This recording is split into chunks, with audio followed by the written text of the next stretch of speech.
2026 में वह समय आने वाला है जब ब्रह्मांड अपनी सबसे धीमी और गहरी सांस लेगा।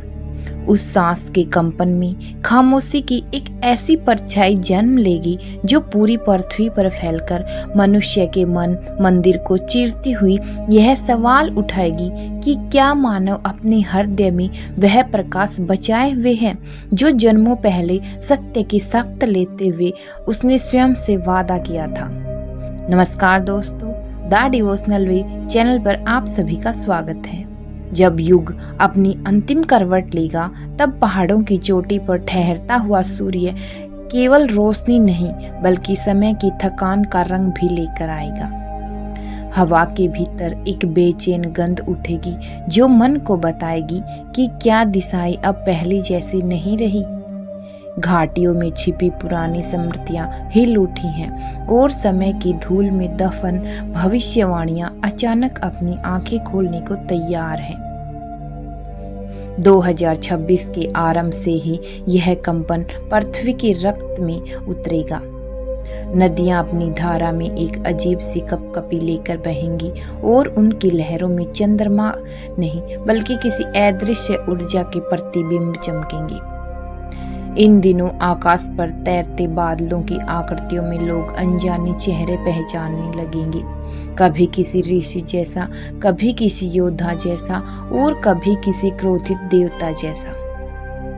जब रात उतरेंगी तो तारे स्थिर नहीं रहेंगे, वे धीरे धीरे हिलते हुए उस ओर खिसकेंगे जहां युग चक्र का पहला बीज जाग रहा है। और लोग भय और विस्मय में भरकर कहेंगे कि आकाश आज अजीब है, पर असल में अजीब आकाश नहीं बल्कि हमारी वह चेतना है जो सदियों से सोई हुई थी और अब अचानक किसी अदृश्य शंख ध्वनि से जाग उठी है। धीरे धीरे धरती के नीचे, पर्वतों के भीतर, समुद्र के गर्भ में और आकाश की ऊंचाई में चारों दिशाओं से ऊर्जा की धाराएं पृथ्वी के केंद्र की ओर खींचने लगेंगी, मानो पूरा ग्रह किसी महान परिवर्तन के लिए रेडी हो रहा हो। 2026 की गर्मियां उतनी साधारण नहीं होंगी जितना आप सब सोचते हैं। ताप की लहरों में आग नहीं बल्कि प्राचीन श्रापों का कंपन उठेगा, वो कंपन जो लोगों की त्वचा से नहीं बल्कि आत्मा से टकराएगा और वे बिना समझे डरने लगेंगी। समुद्र किनारों को चीरते हुए ऐसा स्वर उत्पन्न करेगा जैसे कोई बूढ़ा देवता आने वाले समय का विलाप कर रहा हो। इसी दौरान पहाड़ों की दरारों में चमकीली रोशनियां देखी जाएंगी। वैज्ञानिक उन्हें भू ऊर्जा का विस्फोट या ज्वालामुखी विस्फोट कहेंगे, पर जो साधक हैं वे समझ जाएंगे कि यह आने वाले समय की चेतावनी है। 2027 की शुरुआत में हवाएं अपना मार्ग भूल जाएंगी, उत्तर की ठंड दक्षिण को छू लेगी, पश्चिम की आग पूर्व तक फैल जाएगी और ऋतुएं अपने नियम तोड़कर एक अनियंत्रित चक्र में घूमने लगेंगी। पर यह मौसम नहीं, यह स्वयं समय का असंतुलन होगा।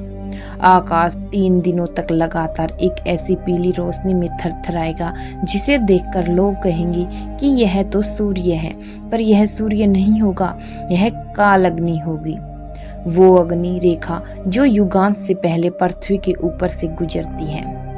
इस रोशनी के दौरान लोगों के सपनों में अजीब दृश्य उभरेंगे, कहीं युद्ध, कहीं जले हुए नगर, कहीं अश्वों की गर्जना, कहीं महासागरों का उठना और कहीं दूर एक प्रकाशमान पुरुष जिसकी आंखों में इतना तेज होगा कि लोग जागने पर अपने भीतर एक भारीपन सा महसूस करेंगे। इसके बाद धरती के नीचे एक हल्की सी गूंज शुरू होगी, पहले धीमी जैसे किसी विशालकाय प्राणी की सांस, फिर तेजतर और उसके बाद इतनी गहरी कि लोग रात में नींद में भी उस कंपन को महसूस करेंगे। यही वो समय होगा जब पहली श्रृंखला के भूकंप जागेंगे, शहर कांपेंगे, पुराने भवन झरेंगे, नदी के किनारे बदल जाएंगे और धरती की सतह अचानक ऊपर नीचे हिलने लगेगी जैसे कोई अदृश्य हाथ उसकी परतों को पलट रहा हो। इसी वर्ष कुछ देवी तीर्थ स्थलों पर विचित्र घटनाएं होंगी। कहीं जल से स्वयं दीपक प्रकट होगा, कहीं पत्थर की मूर्ति के मस्तक पर सुनहरी रेखा उभर आएगी, कहीं घंटियां बिना छुए बजने लगेंगी और कहीं ऐसा होगा कि मंदिरों के ऊपर उठती हवाएं एक अनुपम सुगंध ले आएंगी, जिसका स्रोत कोई खोज नहीं पाएगा। परंतु इन सब का अर्थ वही समझेगा जिसका अंतर्मन आत्मा अभी भी शुद्ध है। मौसम, भूचाल, महामारी, भूकंप, बाढ़, यह सब मिलकर दुनिया को उस गड्ढे में धकेलेंगे जिसकी भविष्यवाणी सदियों से लिखी हुई है। 2027 के मध्य से रोगों की एक नई श्रृंखला उठेगी। वे रोग जो मनुष्यों के रक्त में किसी अदृश्य अंधकार की तरह फैलेंगे। लोग सुबह स्वस्थ उठेंगे और शाम तक थकान से टूट जाएंगी। किसी के हृदय में अजीब धड़कन होगी, किसी के श्वास में अजीब अटकन, किसी के सपनों में मृत्यु के दृश्य और किसी के मन में इतना भय कि वह खुद से ही भागने लगेंगे। डॉक्टर विज्ञान के उपकरण उठाकर इस अजीब लहर को समझने की कोशिश करेंगे, पर यह रोग किसी वायरस या बैक्टीरिया का नहीं बल्कि मानसिक प्रलय ध्वनि का होगा। वह एनर्जी जो कलयुग के अंत में मनुष्य के भीतर प्रवेश करती है और उसे अपने ही शैडो से लड़ने पर मजबूर कर देती है। समाज का पतन इस समय से और तेज होगा। लोग विश्वास खो देंगे, प्रेम टूट जाएगा, परिवार बिखरेंगे, बच्चे अपने माता पिता से दूर हो जाएंगे और अहंकार और वासना मनुष्य के हृदय को ऐसे खा जाएंगी जैसे दीमक लकड़ी को खा जाती है। रिश्ता, धर्म, करुणा, यह शब्द लोगों को पुराने लगेंगे, जैसे किसी पुरानी भाषा की लिपि जिसे लोग पढ़ तो सकते हैं पर महसूस नहीं कर सकते। परंतु इसी अंधकार में कुछ जगहों पर दीप जलेंगे। वह दीप वे लोग होंगे जिनके भीतर अभी भी श्रद्धा का छोटा सा कण है और वही कण उन्हें इस प्रलय काल से बचाएगा। 2027 के अंत में आकाश में एक ऐसा दृश्य होगा जिसे देखने के बाद लोग या तो डर से कांप उठेंगे या श्रद्धा से नतमस्त हो जाएंगे। पूरे आकाश में अचानक एक धुंधली चक्करदार रेखा प्रकट होगी। वह रेखा धीरे धीरे फैलकर एक विशाल श्वेत मंडल का आकार ले लेगी। इस मंडल को देखने वाले साधक कहेंगे कि यह अवतार चिन्ह है, वही प्रकाश जो केवल तब प्रकट होता है जब जगत का संतुलन अपने अंतिम बिंदु पर पहुंचता है। वैज्ञानिक इसे कोनल वर्टेक्स कहेंगे, पर उनका विज्ञान उस ऊर्जा का अर्थ कभी नहीं समझ पाएगा। इसी प्रकाश के भीतर से 7 अदृश्य शक्तियां पृथ्वी पर उतरेंगी। यह होंगे 7 चिरंजीवी जो सदियों से संसार की रक्षा के लिए अमर हैं। वे किसी मनुष्य को सीधे दिखाई नहीं देंगे, पर उनकी उपस्थिति वन, नदियां, पर्वत और हवा महसूस करेंगी। जब वे सक्रिय होंगे तब प्रकृति की दिशा बदलेगी और धर्म का अंतिम बीज सुरक्षित हो जाएगा।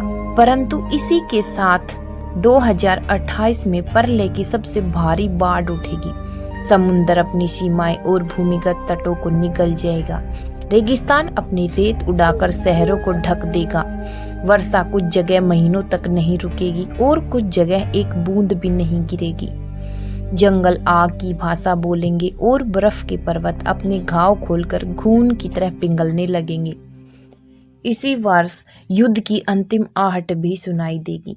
2 पड़ोसी राष्ट्र के विरुद्ध, मनुष्य के विरुद्ध, और भीतर का अंधकार बाहर के अंधकार से टकराएगा। यही वो क्षण होगा जब समय अपनी सबसे बड़ी सीढ़ी खोलेगा।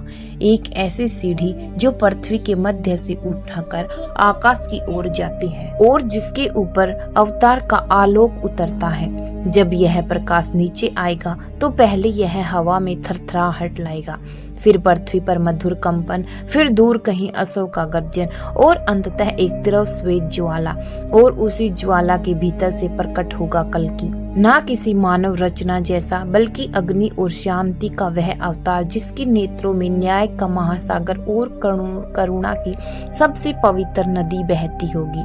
उनका आगमन दूर से नहीं बल्कि पृथ्वी की आत्मा के भीतर से उठेगा। वे उन लोगों के पास जाएंगे जिनकी आत्माएं अभी तक अंधकार में नहीं डूबी हैं। वे उन्हें दिशा देंगे, रक्षा की भी और पुनर्निर्माण की भी। जब उनका कदम पृथ्वी पर पड़ेगा तब समय एक क्षण के लिए रुक जाएगा, हवाएं स्थिर हो जाएंगी, समुंदर झुक जाएंगे और पर्वत मौन होकर खड़े रहेंगे। इसके बाद जो विनाश होगा वह दंड नहीं बल्कि शुद्धि होगी।